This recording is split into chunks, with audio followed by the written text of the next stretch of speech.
আসসালামু আলাইকুম। দর্শক, অনেকে গল্প শুনেছেন মুলিবাসের পাহাড়ের, অনেকে হয়তো বাস্তবে সরাসরি মুলিবাসের সেই পাহাড় দেখেননি। আজকের এই ভিডিওটা তাদের জন্য।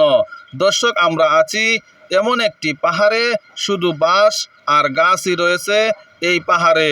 আর এই পাহাড় থেকে সরকার প্রতি বছর লক্ষ লক্ষ টাকা রাজস্ব আয়কর নিয়ে থাকে। কে এই আয়করের ব্যবস্থা করেছে? আপনি কি একবার চিন্তা করেছেন আল্লাহ মানুষের রিজিক কোন জায়গায় রেখে দিয়েছে? আমরা শুধু গল্পই শুনেছি যে পাহাড়ে, সাগরে শুধু আল্লাহ রিজিক রেখে দিয়েছেন মানুষের, কিন্তু বাস্তবে দেখলে বোঝা যায়।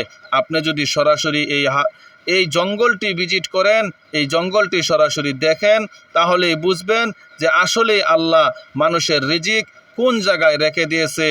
আর এই পাহাড়টি হলো মৌলভীবাজার জেলা জুরি উপজেলার সাগরনাল ইউনিয়নে। এই পাহাড় থেকে সরকার প্রতি বছর লক্ষ লক্ষ টাকা রাজস্ব আয়কর নিয়ে থাকে। আপনিও যদি সরাসরি দেখতে চান, আসতে পারেন সাগরনাল ইউনিয়নের সেই পাহাড়ে। ধন্যবাদ আপনাকে এতক্ষণ